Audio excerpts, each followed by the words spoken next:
For a shocking message at my husband's funeral. I am still alive. Trust no one. My name is Margot Hayes, and I'm 66 years old. What I'm about to tell you changed my life forever. The funeral for my husband, Ernest, was the quietest day of my existence.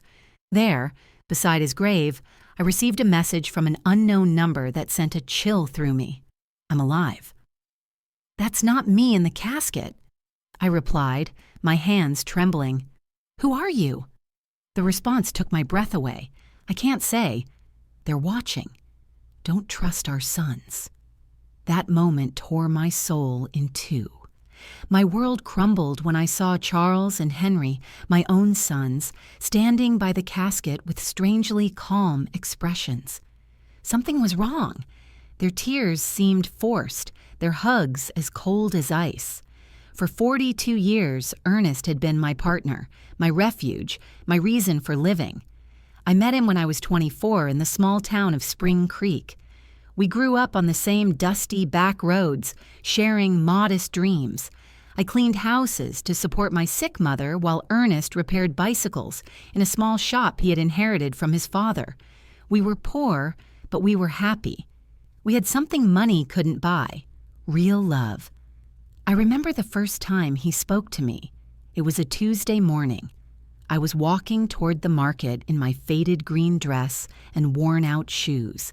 He stepped out of his shop with grease-stained hands and smiled at me with a shyness that made me fall in love with him instantly. "Good morning, Margot," he said softly. "Need me to check out your bike?" I didn't even own a bike, but I came up with an excuse just to talk to him. That conversation turned into dates under the big old oak tree in Town Square Park, then into promises of eternal love, and finally into a simple wedding full of hope. The first few years were hard. We lived in a 2-bedroom house with a tin roof. When it rained, we'd set out pots all over the house to catch the leaks. But we were happy. Ernest worked from sunup to sundown in his shop, and I sewed clothes for the women in town. When Charles was born, I thought my heart would burst with happiness. He was a beautiful baby with his father's big eyes and my smile. 2 years later, Henry arrived, just as perfect. I raised them with all the love in the world, sacrificing my own needs for theirs. Ernest was a wonderful father. He'd take them fishing in the river on Sundays, teach them to fix things with their hands, and tell them stories before bed. I fed them, dressed them, and comforted them when they cried. We were a close family, or so I believed. As they grew up, things started to change. Charles, the oldest, was always ambitious. From a young age, he'd ask why we lived so modestly, why we didn't have a car like other families. Henry followed his lead in everything, as he always had. When Charles turned 18, Ernest offered him a job at the shop, but he rejected it with contempt. "I don't want to get my hands dirty like you." "Dad, I'm going to be someone important." Those words hurt Ernest deeply, though he never said it to me. I'd see him sitting on the porch at night, staring at the stars with a look of sadness. His son had rejected not only his work, but his entire way of life. The years passed, and to my surprise, Charles managed to make a name for himself in the business world. He got a job at a real estate company in the city. Henry followed soon after. They both started making money, far more than Ernest and I had ever seen. At first, I was so proud. My sons had achieved what we never could, escaping poverty and building a better life. But little by little, that joy turned into sadness. Visits became less frequent and phone calls grew shorter. When they did come, they arrived in expensive cars, dressed in fancy suits, talking about investments and properties. They'd look at us with a strange mix of pity and shame. "Mom," Charles said to me during one of their rare visits, "you and Dad should move somewhere better. This house is falling apart." He was right. But that house held all our memories. It was where we'd raised our sons, shared thousands of meals, and grown old together. It wasn't fancy, but it was our home. Ernest, always wise, would tell me, "Margot, money has changed our boys. We aren't enough for them anymore. I resisted believing it. I kept justifying their absences, their brief calls, their broken promises. They're busy building their lives, I'd tell myself. Someday they'll be the loving boys we raised again. But in my heart, I knew Ernest was right. We had lost our sons long before I lost my husband. I just didn't know to what extent we had become strangers to them. The most drastic change came when Charles married Jasmine Albright, a woman from the city who never hid her disdain for our simple lifestyle. The first time he brought her home, she arrived in high heels that sank into the dirt of our porch and an elegant red dress that looked more expensive than everything I'd ever owned. "Nice to meet you," she said with a forced smile, barely extending the tips of her fingers to greet me. Her eyes scanned our humble home with an expression I couldn't quite read, but it made me feel small. During dinner, Jasmine barely touched the food I had prepared with so much love. She moved the meatloaf around on her plate and cut tiny pieces of chicken, but she ate almost nothing. Charles seemed nervous, constantly apologizing for things he had never been ashamed of before. "Next time, we'll take them out to a restaurant," he whispered to Jasmine, thinking I couldn't hear. But I did. Every word pierced my heart like a knife. Henry, for his part, remained single, but adopted the same distant attitude as his brother. His visits were limited to special occasions, and even then he always seemed to be in a hurry to leave. He was constantly on his phone, closing deals even during our conversations. "Mom, I have to go," he'd always say. "I have an important meeting early tomorrow." Family Sundays became a distant memory. Christmases grew cold and formal. My sons would bring expensive gifts we didn't need. They'd stay for 2 or 3 hours and then leave with evident relief. Ernest and I grew old alone, comforting each other. He continued to work in his shop, though his hands no longer had the same strength. I continued with my sewing, though my eyes weren't the same. We made do with our small income, proud never to ask our successful sons for anything. "Do you know what the saddest part is, Margot?" Ernest said to me one night as we drank coffee on the porch. "It's not that they have money. It's that the money has made them believe we aren't important anymore." He was right, as always. My sons hadn't just changed financially, they had changed in their hearts. We were no longer their beloved parents. We were an uncomfortable reminder of a past they wanted to forget. Things got worse when Charles bought a $200,000 house in an exclusive neighborhood in the city.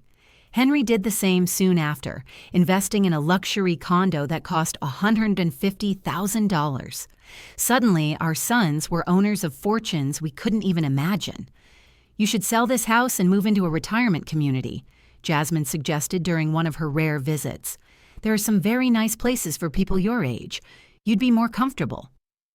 The word community hit me like a slap. A retirement community. After 40 years of building our home, after raising these sons with so much love, they wanted to send us to a home.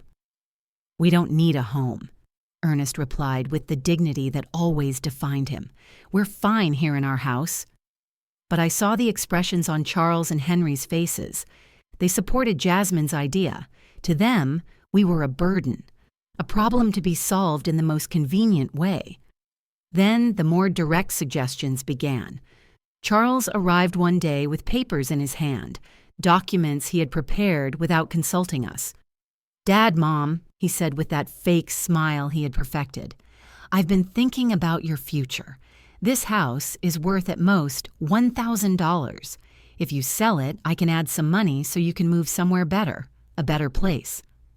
To us, there was no place better than the home where we had been happy for decades.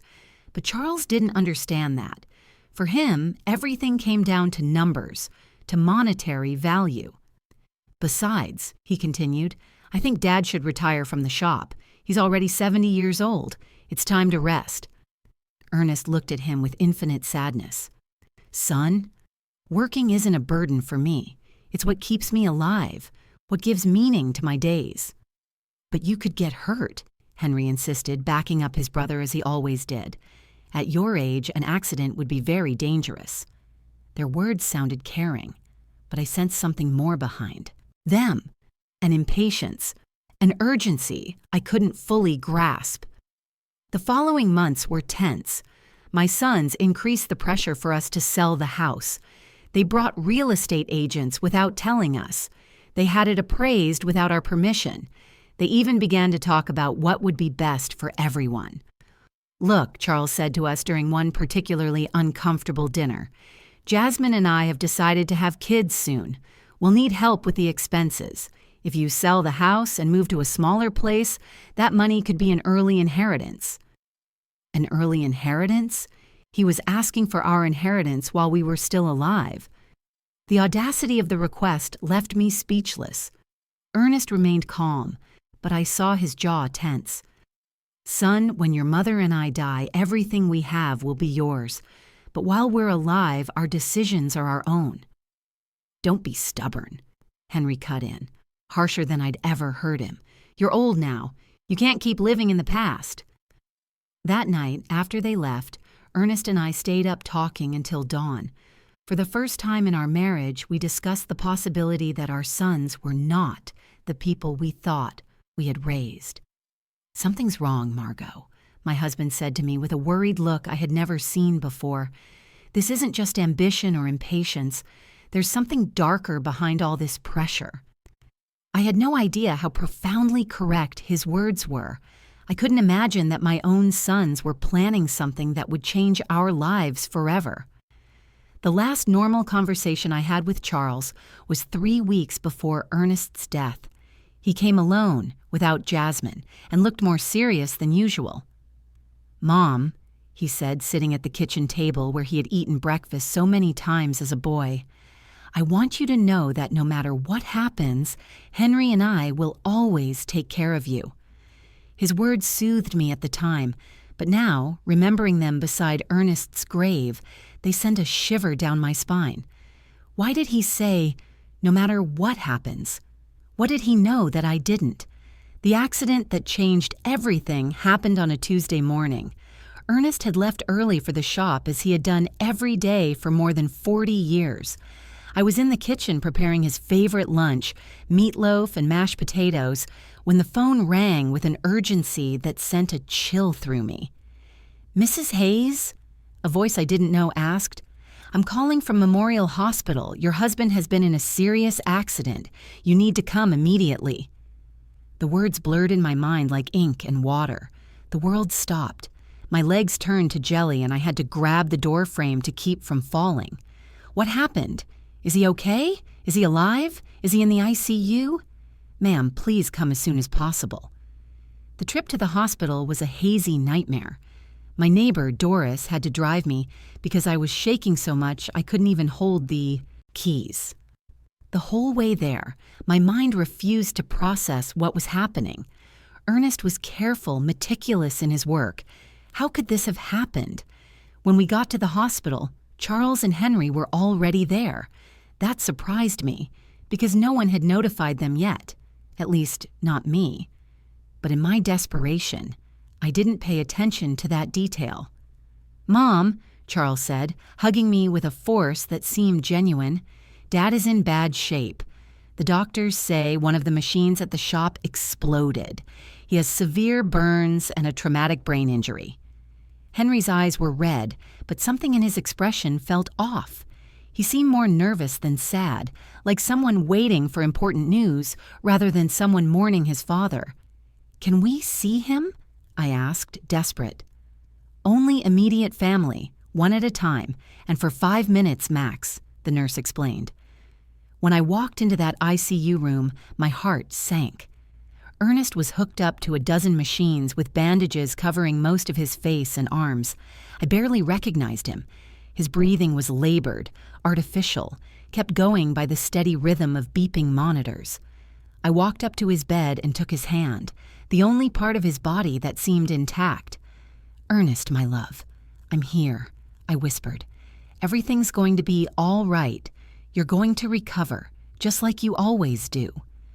For a moment, I felt the faintest squeeze in my hand. His eyes moved behind his closed lids. He was fighting. My warrior was fighting to come back to me. The next 3 days were the longest of my life.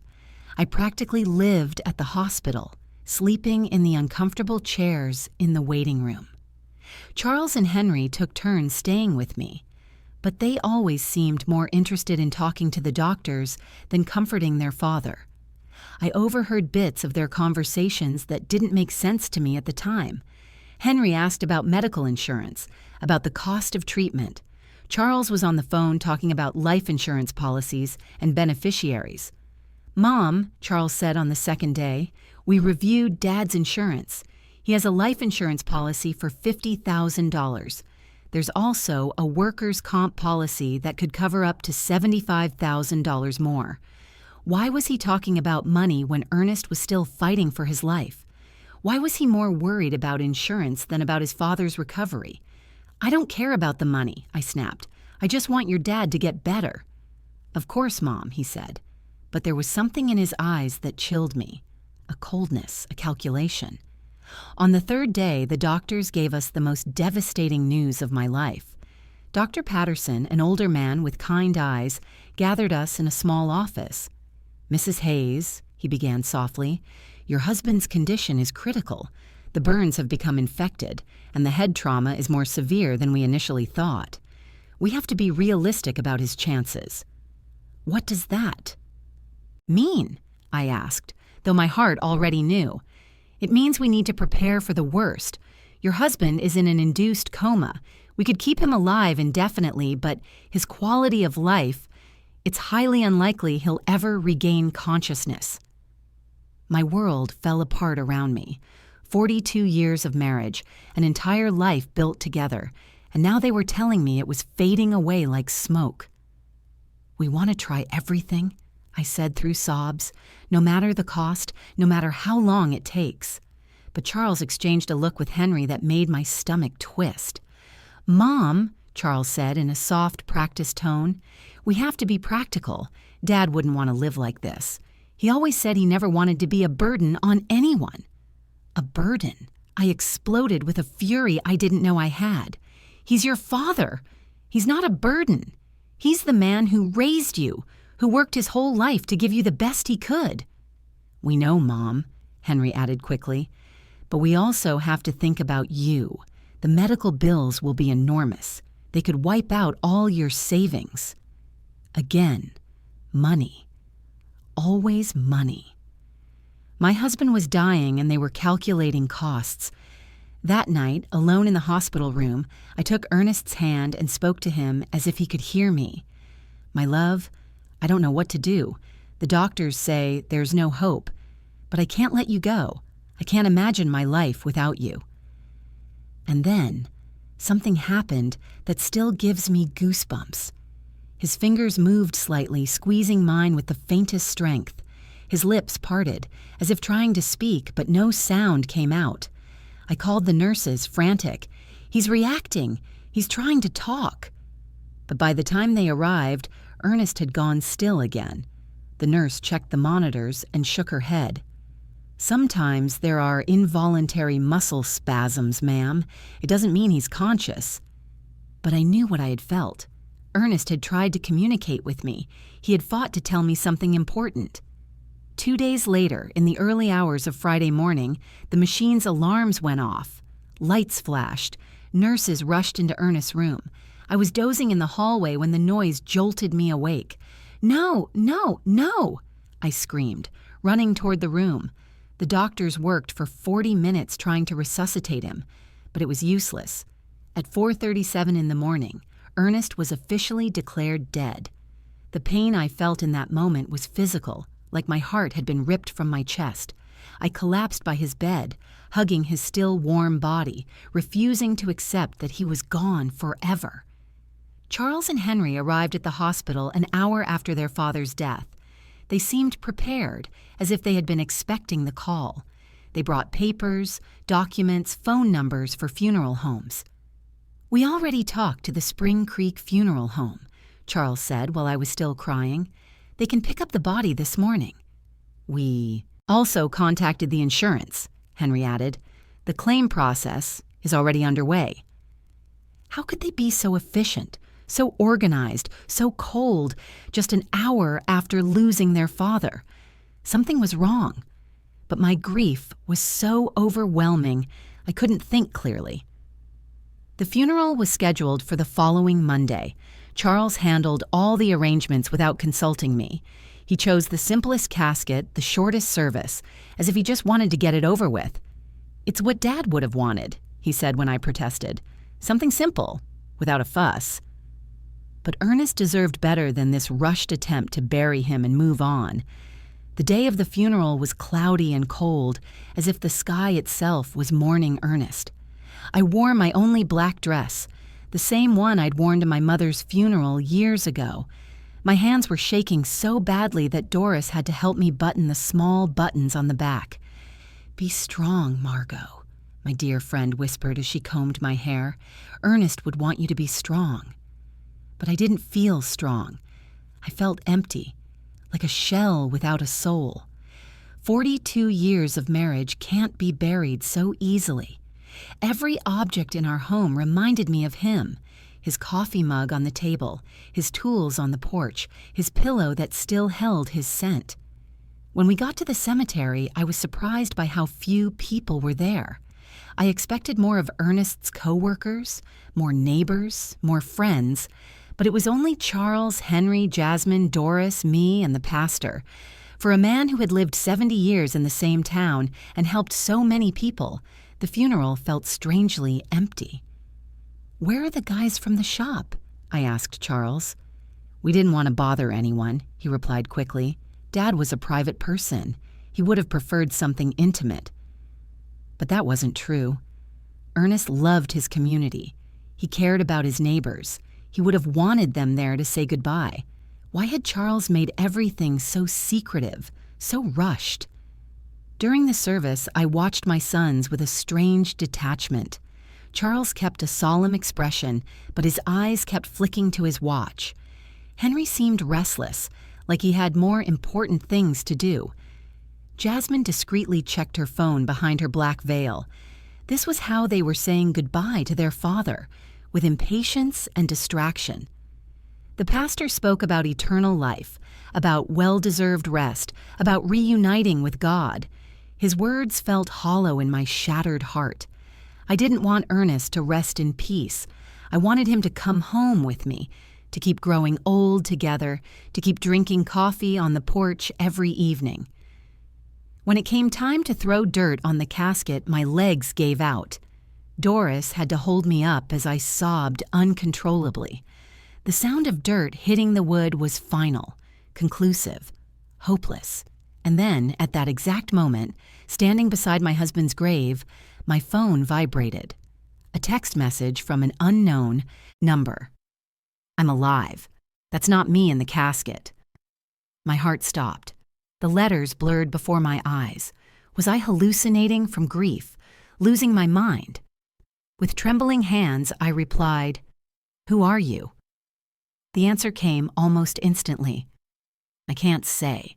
They're watching. Don't trust our sons." The phone fell from my hands as if it were burning. Doris bent down to pick it up, but I stopped her abruptly. I couldn't let anyone see those messages, not until I understood what was happening. "Are you okay, Mom?" Charles asked, walking toward me with a concerned look. I stared at him, searching his face for any clue. His eyes seemed sincere, but now every word, every gesture, every expression felt suspicious. "I'm fine," I lied, slipping the phone into my purse. "I just need to go home." On the way back, I couldn't get those messages out of my head. Was someone playing a cruel joke on me at the worst possible moment? Or was there really a chance Ernest was alive? But if he was alive, who had we buried?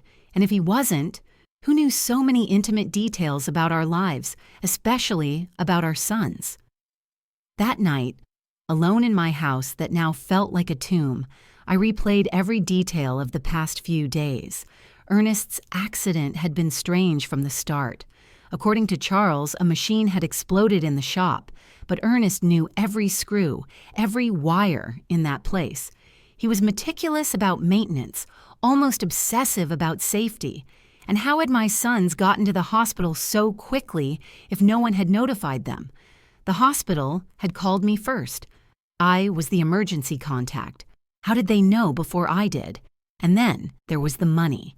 From day one, Charles and Henry had talked about insurance policies and beneficiaries, as if they had been waiting for this moment, preparing for it. I decided to check Ernest's papers. He kept all his important documents in a metal box inside his old wooden desk. Insurance papers, the house deed, shop documents, everything. I found the $50,000 life insurance policy Charles had mentioned, but there was something I didn't remember. The policy had been updated just 6 months earlier, increasing the coverage from $5,000 to $50,000. Why had Ernest increased his life insurance? He'd never mentioned it to me, and more importantly, who had suggested it? I kept digging and found something even more disturbing. A workers' comp policy I didn't know about, purchased just 2 months before his death. $5,000 in case of accidental death on the job, $15,000 total. A fortune for a family like ours, but also a fortune tempting enough for someone without scruples. My phone vibrated again. Another message from the same unknown number. Check the bank account. See who's been moving money. This time, I didn't hesitate. Whoever this person was, they knew too much to be a prankster. They knew about the insurance. They knew about my sons. They knew details only someone very close to us could know. The next day, I went to the bank where Ernest and I had kept our account for 30 years. Mrs. Thompson, the manager who'd known us forever, greeted me with genuine sympathy. "Margot, I'm so sorry about Ernest," she said softly. "He was a good man." "Thank you, Mrs. Thompson. I came to check our accounts. I need to understand our financial situation." She showed me the bank statements from the last 6 months, and what I saw froze me. Over the past 3 months, large withdrawals had been made from our savings account, $1,000 in January, $3,000 in February, $4,000 in March. Money that I didn't even know had been moved. "Who authorized these withdrawals?" I asked, my voice trembling. "Your husband came in person," Mrs. Thompson explained. "He said he needed the money for repairs at the shop." But I kept the household accounts. I knew exactly how much money we had and what we spent. Ernest had never mentioned any expensive repairs at the shop, and we definitely had never discussed withdrawing thousands of dollars from our savings. "Do you have the signatures for those withdrawals?" I asked. She showed me the receipts. It looked like Ernest's signature, but something about the handwriting seemed off. It was too shaky, too uncertain for his usually firm, clear script. "Mrs. Thompson?" I asked, my heart pounding. "Did he come alone to make these withdrawals, or was someone with him?" She thought for a moment. "Now that you mention it, I think he came in with one of your sons once or twice. Charles, I think. He said he was helping his dad with the paperwork because Ernest had trouble reading documents without his glasses." Charles. My son had been involved in money withdrawals I didn't know about, using his father's tired eyes as an excuse. But Ernest saw perfectly well with his glasses, which he never took off during the day. That afternoon, as I looked over the bank receipts again and again, I received another message. The insurance was their idea. They convinced Ernest he needed more protection for you. It was a trap. I could no longer deny the evidence piling up in front of me. The mysteriously increased insurance policies, the unauthorized money withdrawals, Charles's presence in transactions I knew nothing about, his suspicious efficiency in organizing the funeral, his coldness during his father's agony. But the question that terrified me was whether they had really planned Ernest's death, how they had done it, and who was sending me these messages. How did this person know so much about what had happened? The following days became a nightmare of doubt and suspicion.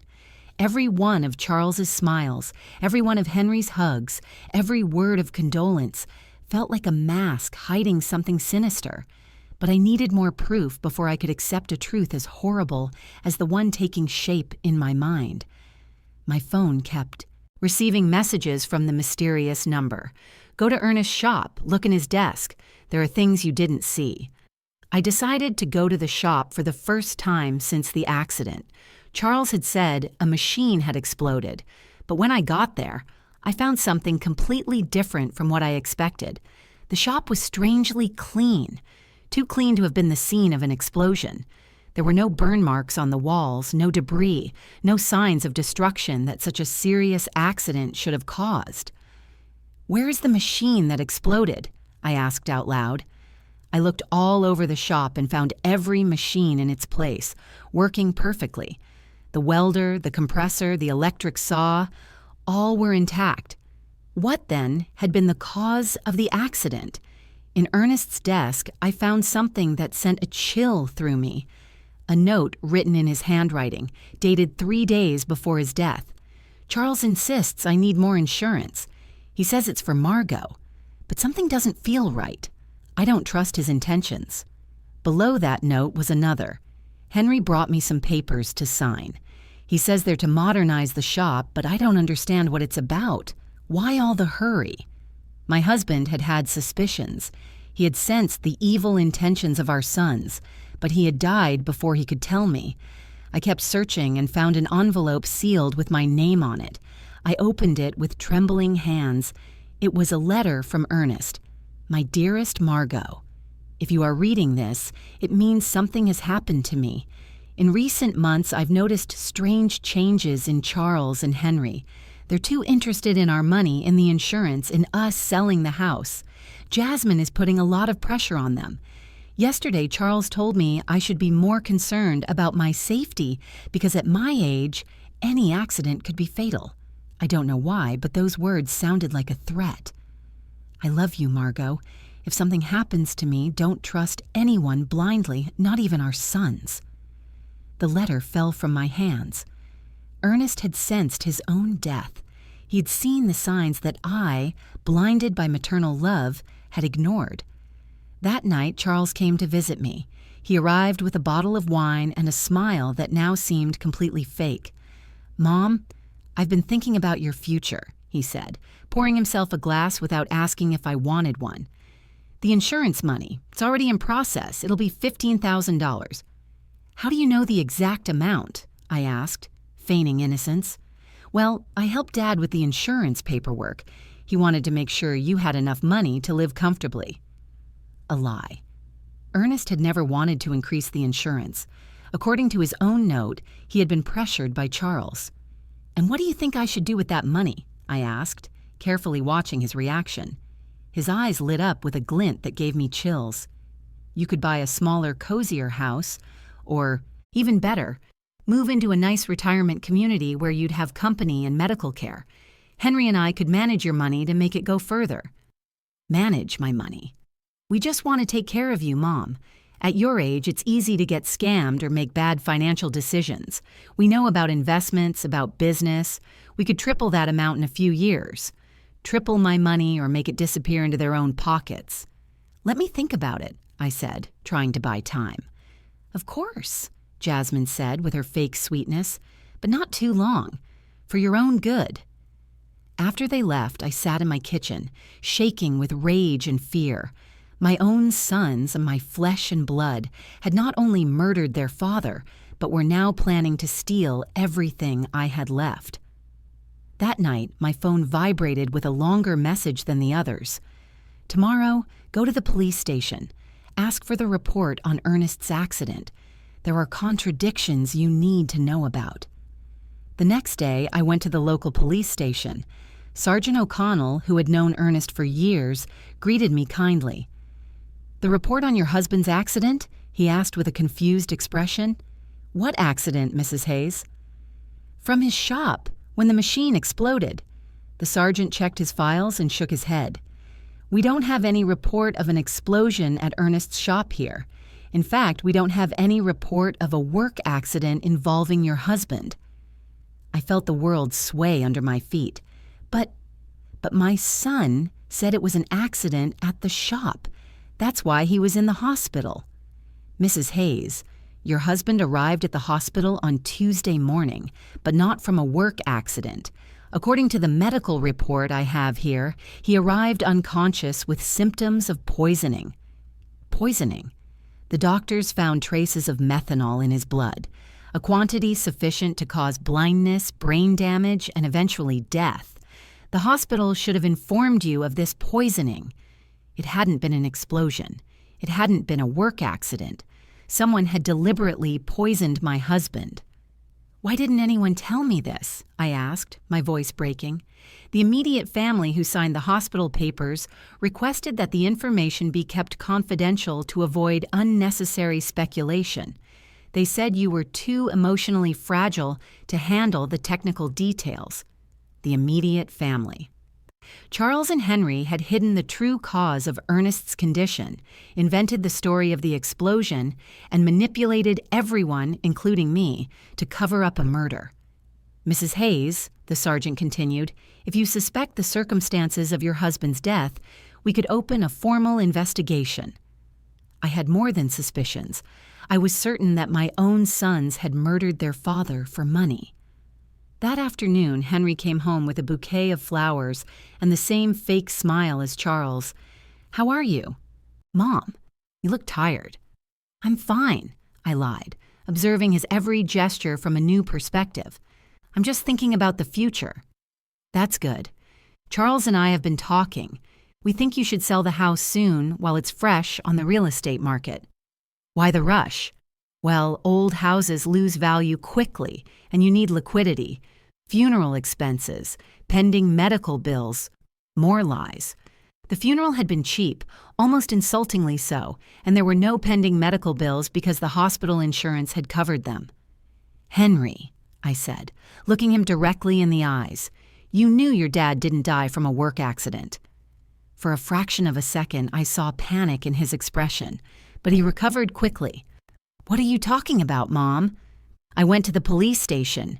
There's no report of an explosion at your dad's shop." This time, the panic was more evident. "Mom, you shouldn't be doing things like that. They'll confuse you. The grief is getting to you." "The grief is getting to me. Or you've been lying to me." He got up abruptly, spilling the coffee I had poured for him. "I think you need to rest. We'll talk when you're calmer." He left quickly, but not before making a phone call from the porch, although I couldn't hear the words. The tone was urgent, worried. That night, I received the most revealing message yet. "They're coming together tomorrow. They're going to try to convince you that you're crazy, that grief is making you imagine things. Don't believe them, and don't take anything they offer you to eat or drink." The mysterious message's prediction came true exactly as it had warned. The next day, Charles and Henry arrived together at my house, accompanied by Jasmine. They had expressions of exaggerated concern and a bag of pastries from the downtown bakery. "Mom, we're so worried about you," Charles began in a sugary voice.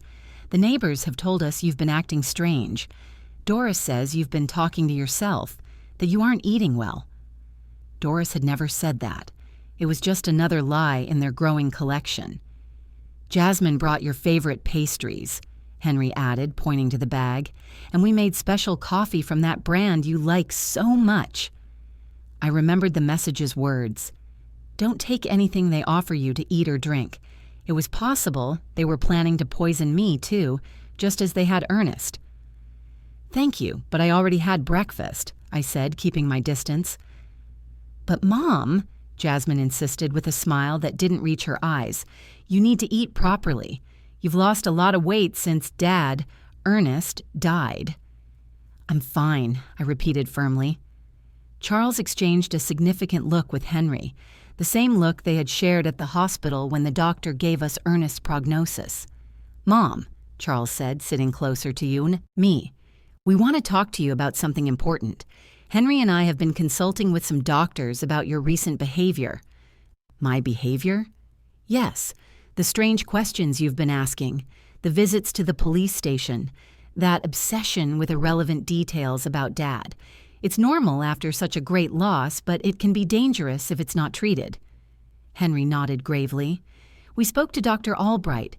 He says it's common for older people to develop paranoia after losing a partner, especially women your age." Paranoia. They were accusing me of being crazy, for uncovering their lies. "I'm not paranoid," I said with all the firmness I could muster. I'm just asking questions I should have asked from the beginning. What questions? Charles challenged me. Like why there's no police report for your father's supposed accident. Like why the shop is perfectly clean if there was an explosion. Like why you withdrew $5,000 from our account without telling me anything. The silence that followed was deafening. The three of them exchanged looks of thinly disguised panic. Mom, Henry finally said, those things have simple explanations. Dad withdrew that money for repairs he wanted to do in secret, as a surprise for you. What surprise? He wanted to remodel the house, Charles lied. He had hired some workers to fix the roof and paint the walls. He wanted it to be a surprise for your birthday. If that were true, I said coldly, where were the workers? Where were the materials? Why did no one in town know about this supposed remodeling? And about the police report, Charles continued. Not all work accidents require a report, especially when they happen on private property. More lies. Sergeant O'Connell had been very clear. Any work accident with serious injuries requires an official report. Mom, Jasmine interrupted with a sweet but condescending tone, we just want to take care of you. That's why we thought it would be best if you moved to a place with specialized medical attention. A home, Charles corrected her, a specialized care home for people who are going through complicated grief. They have psychologists, nurses, activities to keep you busy. And in the meantime, Henry added, we can take care of selling the house, managing the insurance money, all those complicated things you shouldn't have to handle in your current state. There it was, the complete plan. Declare me mentally incompetent, put me in a home, and take control of all my money. First, they had murdered Ernest for the insurance money, and now they wanted to steal from me, too. And what if I refuse? I asked them. Why would you refuse? Charles asked with a smile that sent a chill through me. We just want what's best for you. Because this is my house. This is where I built my life with Ernest. This is where I raised you. Mom, Henry said with an exaggerated sigh, you can't live in the past forever. Dad is gone. You have to accept it and move on. I have accepted it, I said, but that doesn't mean I'm going to give away my life and my money. The mask of concern began to crack on my sons' faces. Charles stood up abruptly. All right, if you won't listen to reason, we'll have to take more drastic measures. What does that mean? I asked. It means we can start a legal process to have you declared mentally incompetent. We have witnesses to your erratic behavior. We have testimony from doctors who confirm you're suffering from senile paranoia.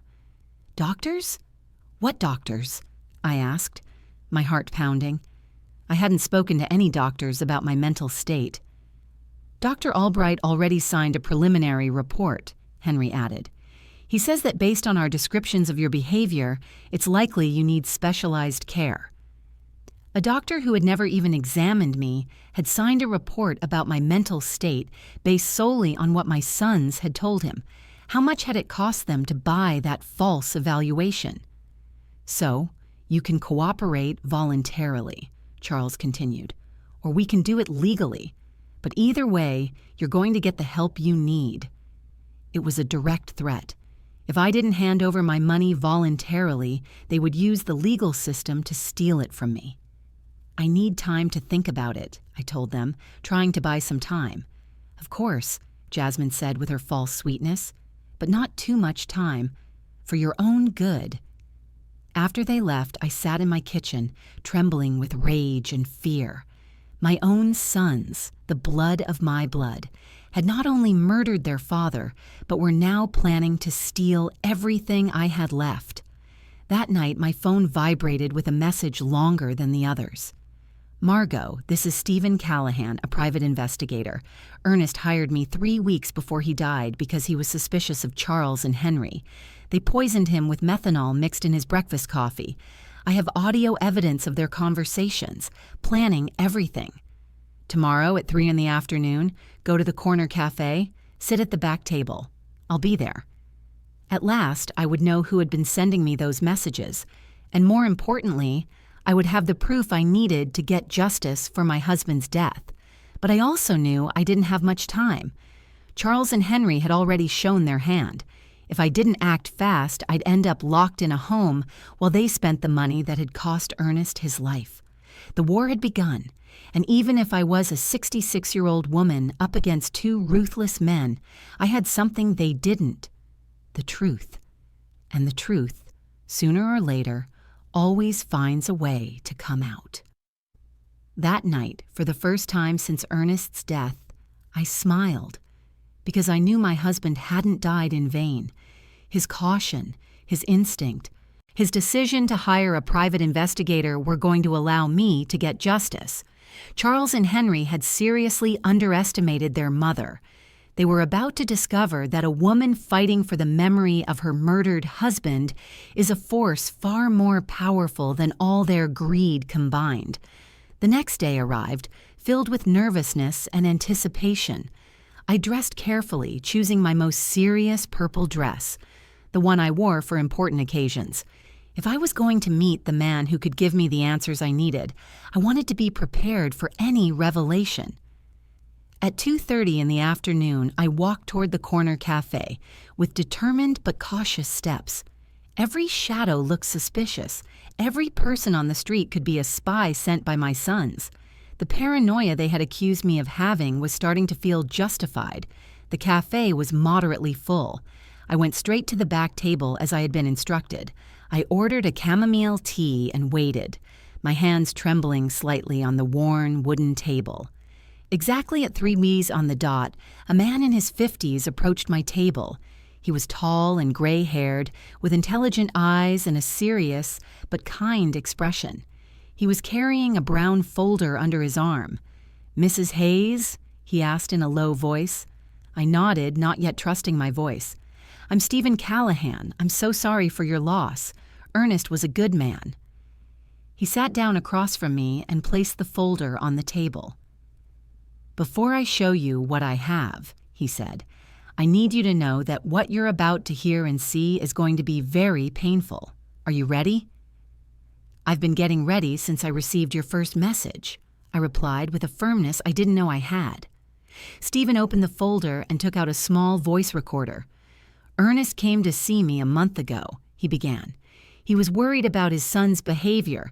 He hired me to investigate them discreetly." He pressed the play button. Ernest's voice, so familiar, so dear, filled the small space between us. "Stephen, I need you to know that if something happens to me, it won't be an accident. Charles and Henry have been pressuring me to increase my life insurance. Yesterday, Charles brought me papers he said were to better protect Margot, but when I read them, I realized there were also clauses that directly benefited them." My heart sped up. Hearing Ernest's voice was like having him back for a few minutes, but his words confirmed my worst suspicions. The recording continued. "Henry has been asking strange questions about my daily routine. What I eat for breakfast, what time I leave the house, if Margot comes to the shop with me. He says it's out of concern, but something about the way he asks worries me." Stephen paused the recording. "This conversation was 3 weeks before his death, but I have something more recent." He played another recording. This time, Charles's voice was unmistakable. "No, we can't wait any longer. The old man's starting to get suspicious. Yesterday, he asked me why I was so interested in his insurance. Yes, I already have the methanol. It works perfectly because the symptoms look like a heart attack or a stroke. No, Mom won't be a problem. After Dad dies, she'll be so devastated we can do whatever we want with her." Tears began to roll down my cheeks. It was my son's voice, my own son, coldly planning his father's murder. "There's more," Stephen said softly. "This recording is from the day before Ernest's death." A new recording began. This time, it was Henry speaking to someone. "Everything's ready. Tomorrow, Charles is going to put the methanol in Dad's coffee. We told him it's a special vitamin supplement a doctor recommended. The idiot's going to drink it without suspecting a thing. The symptoms, It'll start with dizziness and confusion, then loss of sight, convulsions, coma. The doctors will think it's a stroke or heart attack. By the time they realize it's poisoning, it'll be too late. My world collapsed completely.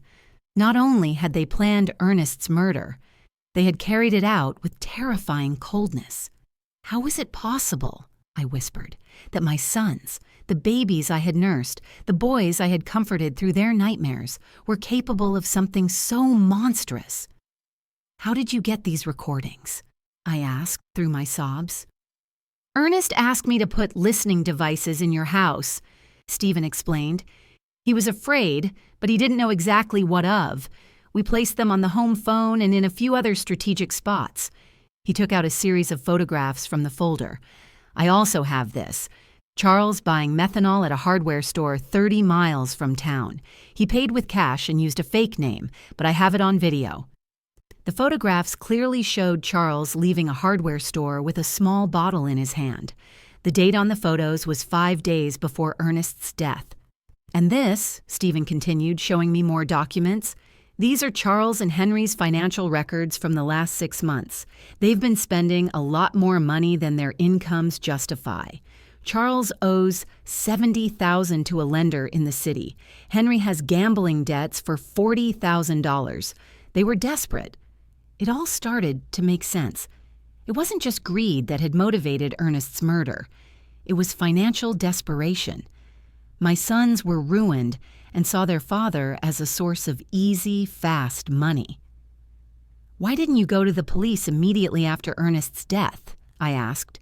Because Charles and Henry are very smart, Stephen said. They bribed the doctor who attended Ernest at the hospital to change the official diagnosis.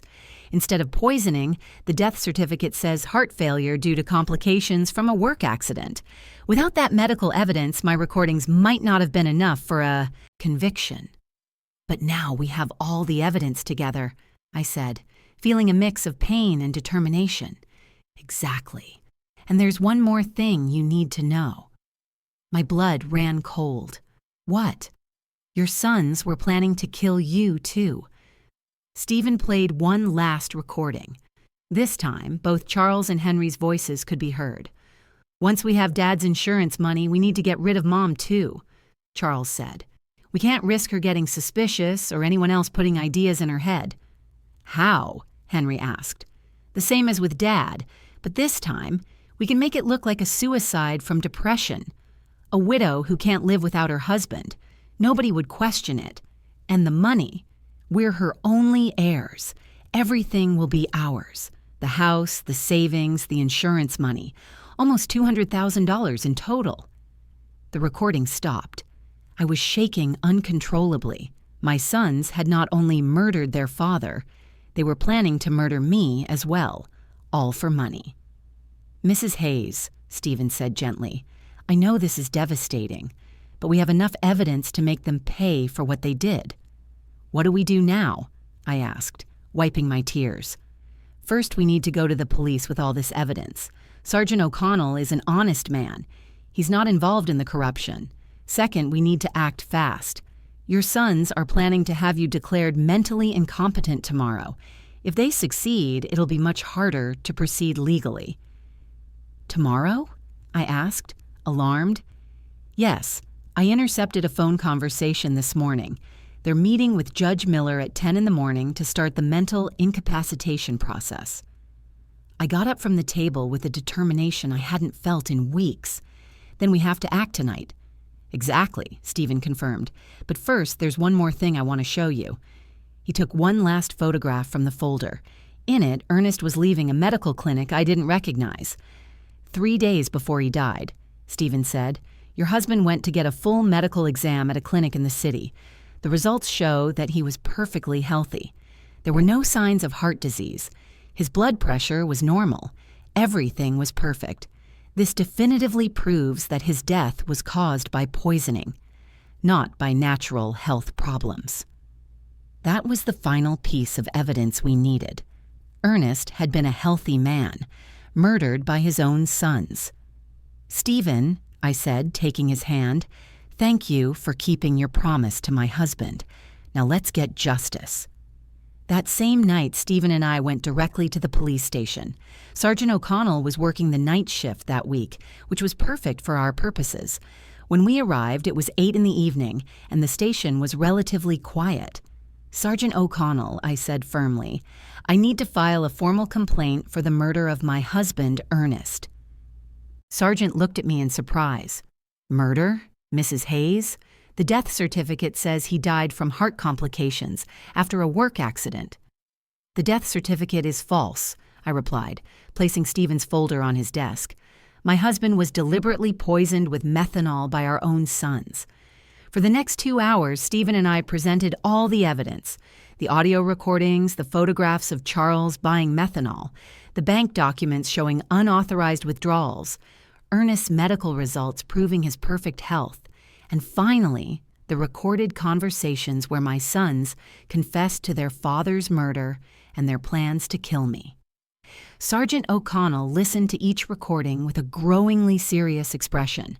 When we finished, he leaned back in his chair and shook his head in disbelief. This is monstrous," he murmured. "Are you sure you want to go through with this, Mrs. Hayes? Once we arrest your sons, there's no turning back."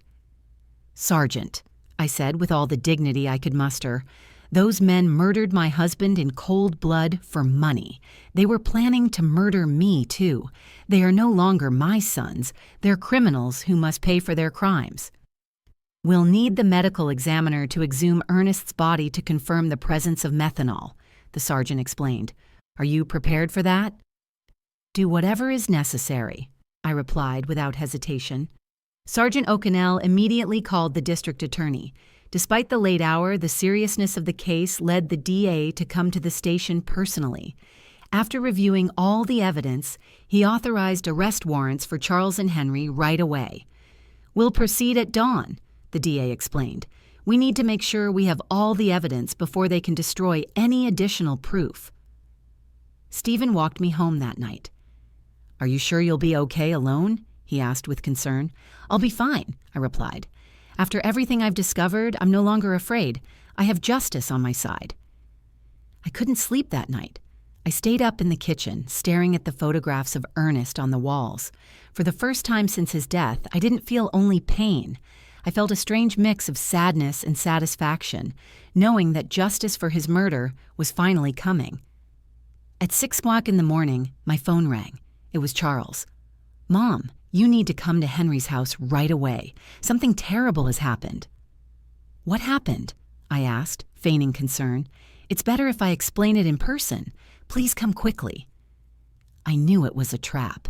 After hearing the recordings the night before, I knew they were planning to move up their plans to get rid of me, but I also knew the police were already on their way to arrest them. "I'm on my way," I lied. Instead of going to Henry's house, I stayed in my kitchen and waited. At 7:30 in the morning, I saw from my window as several police cars headed toward my sons' houses in different directions. My phone rang repeatedly for the next hour. First Charles, then Henry, both with increasingly desperate voices asking where I was. I didn't answer any of their calls. At 9 in the morning, Sergeant O'Connell knocked on my door. "Mrs. Hayes, we've arrested Charles and Henry.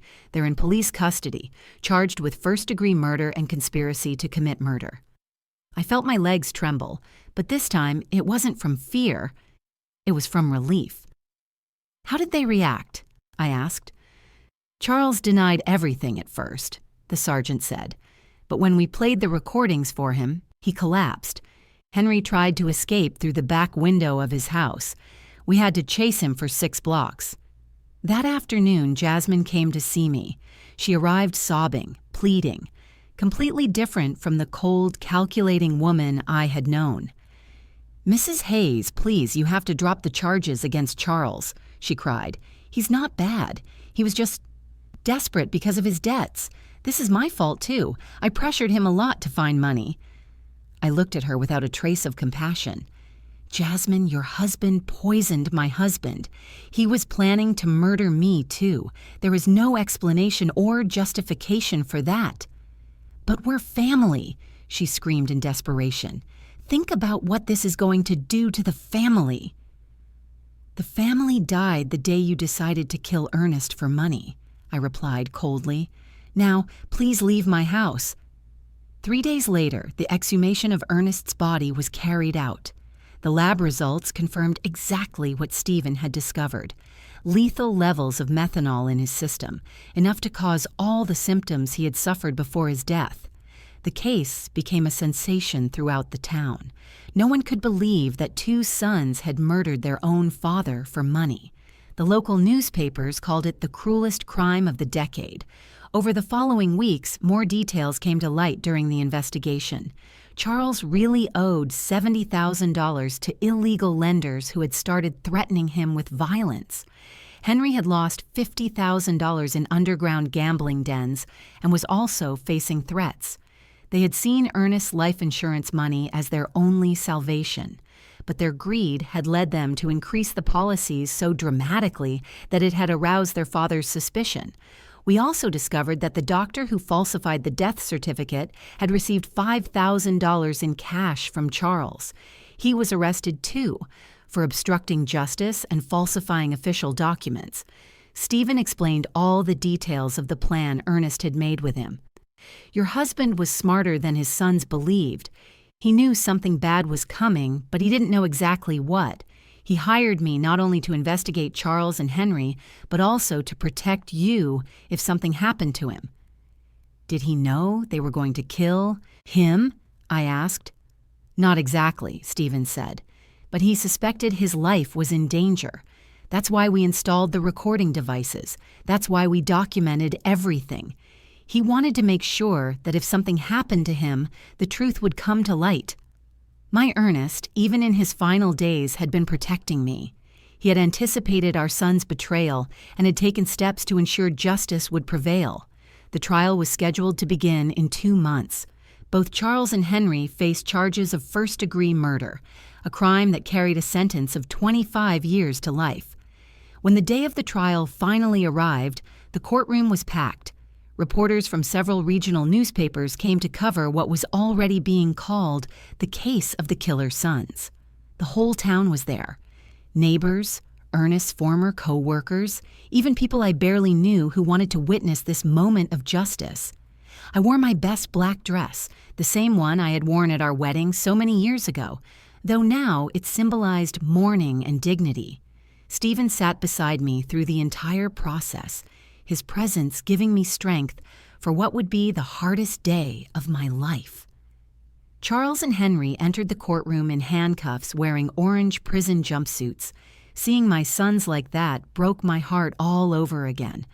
But I no longer felt pity for them, only a deep sadness for the moral death they had chosen long before they killed their father. The prosecutor presented the case with devastating precision. One by one, the recordings were played for the court.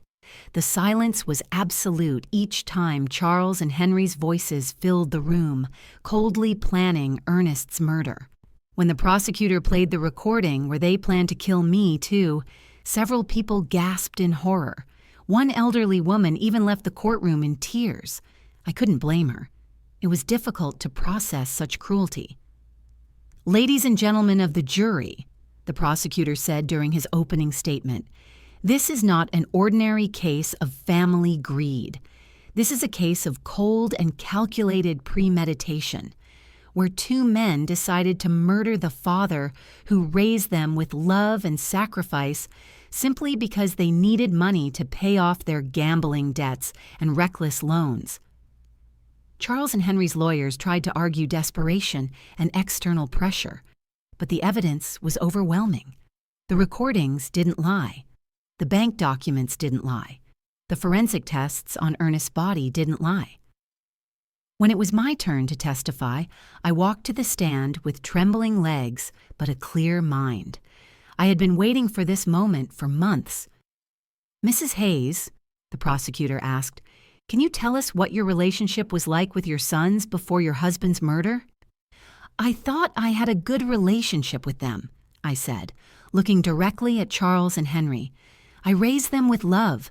I sacrificed everything for their well-being.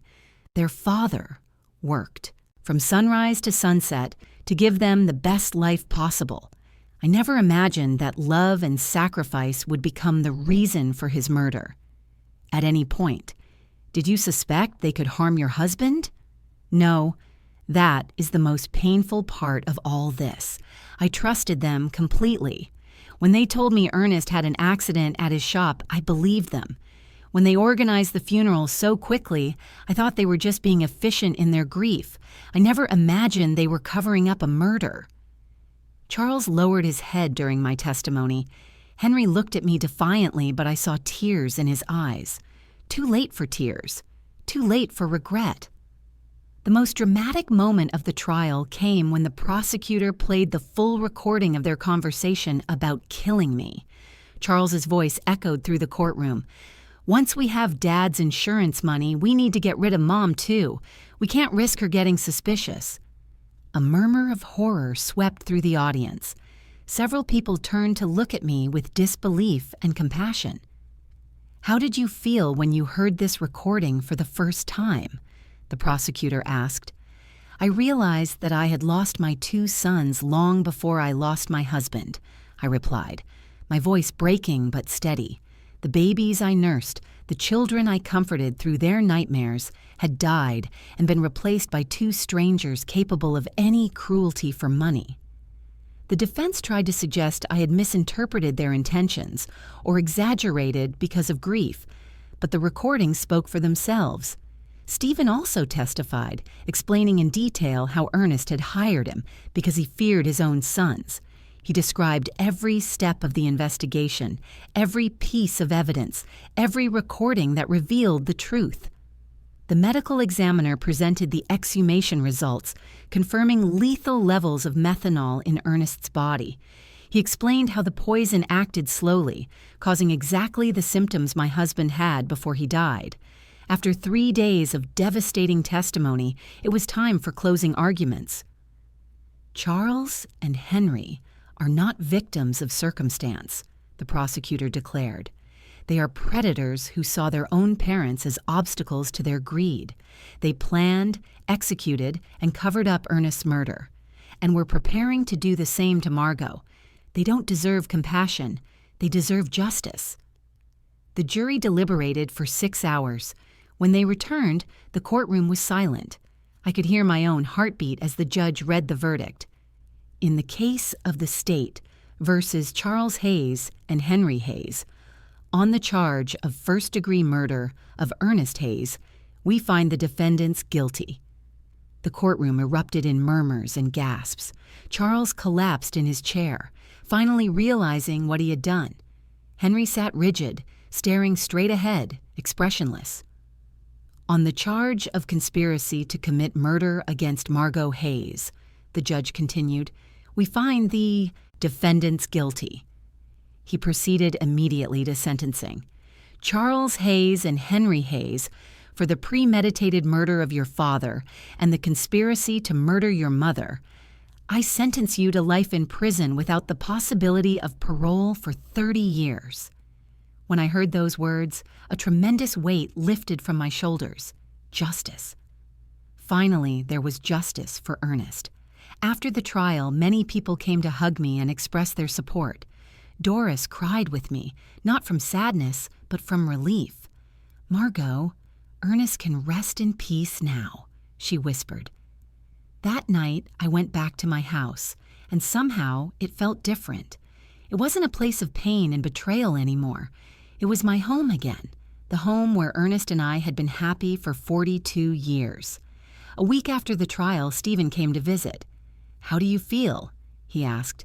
"At peace," I answered honestly.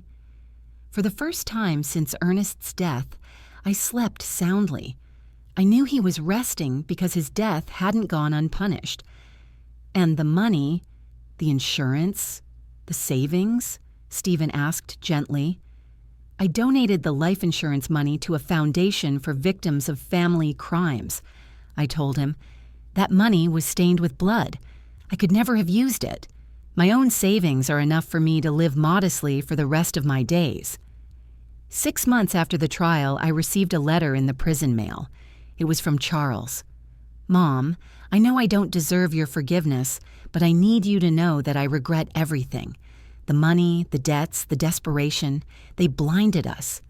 We lost all humanity. Henry and I destroyed the most loving family in the world for $5,000 that we didn't even get to enjoy. Tomorrow, I will commit suicide in my cell. I can't live with what we did. Take care, Mom. Tell Dad we're sorry we were such bad sons. I didn't make it in time to stop him. Charles was found hanging in his cell the next day. When Henry heard about his brother's death, he suffered a complete nervous breakdown and was transferred to the prison's psychiatric hospital. Today, 2 years after the trial, I live peacefully in my small house. I've turned Ernest's shop into a garden where I grow flowers to take to his grave every Sunday.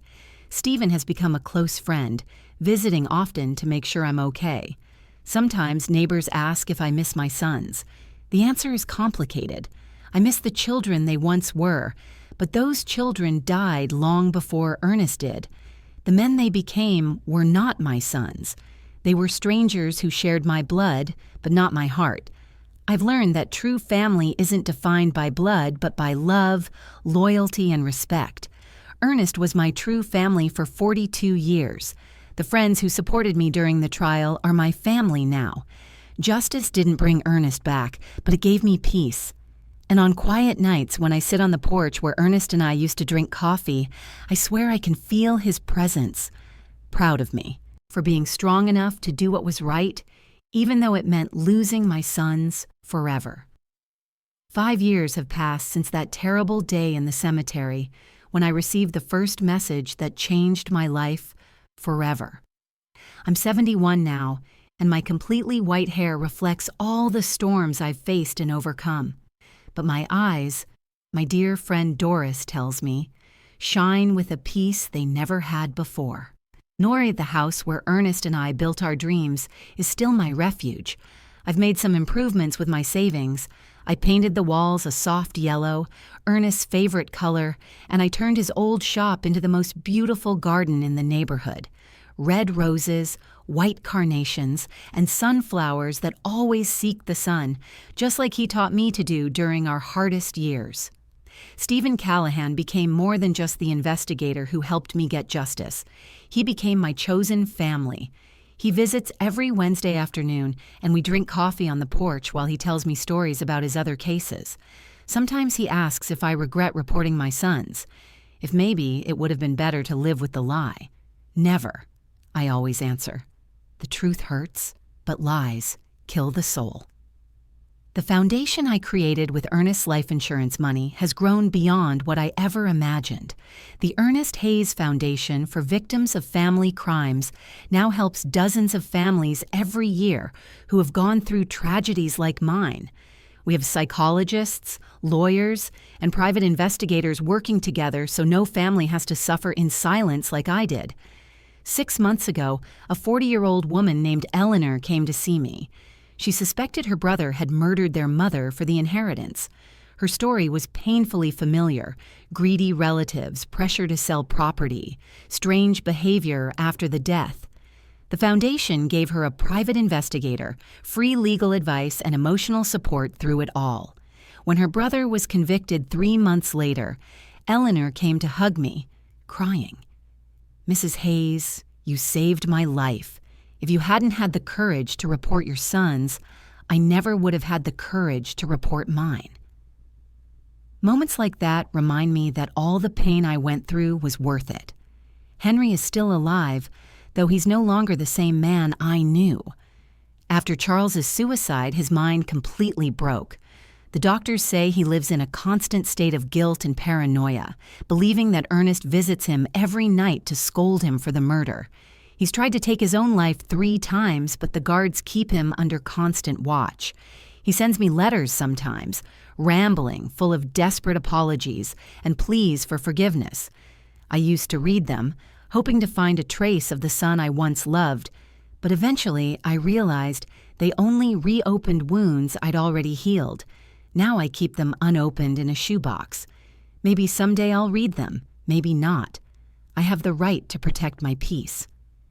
Jasmine disappeared from town right after the trial. I heard she moved to the city and changed her name. I don't blame her. Carrying the last name of a murderer must be unbearable. Sometimes I wonder if she knew what Charles was planning, if she was a silent accomplice in Ernest's death. But those questions belong to the past, and I've learned to live in the present. The town of Spring Creek will never forget this case. It's become a local legend, a story parents tell their children as a warning about greed and betrayal. Some people see me as a hero, others as a cruel woman who sent her sons to prison. I don't care what they think. I know the truth, and the truth has given me peace. My health is surprisingly good for my age.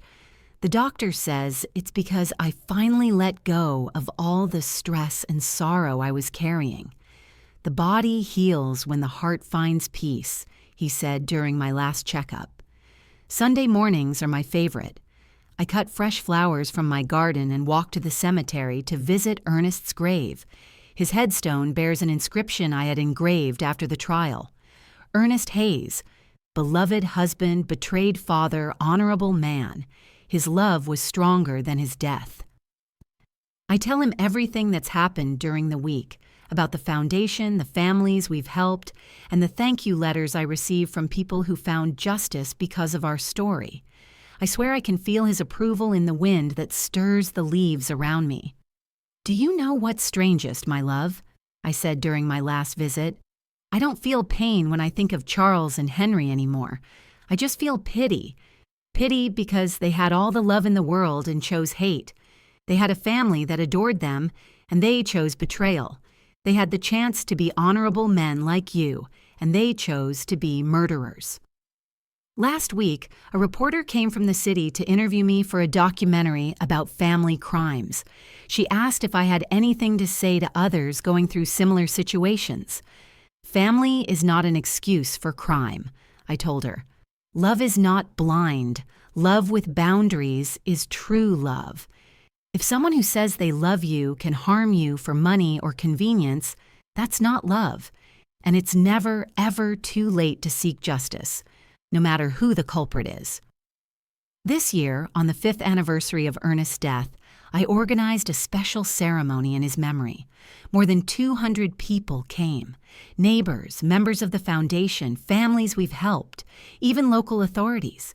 It was beautiful to see how Ernest's death, which began as a tragedy, had turned into a force for good in so many lives.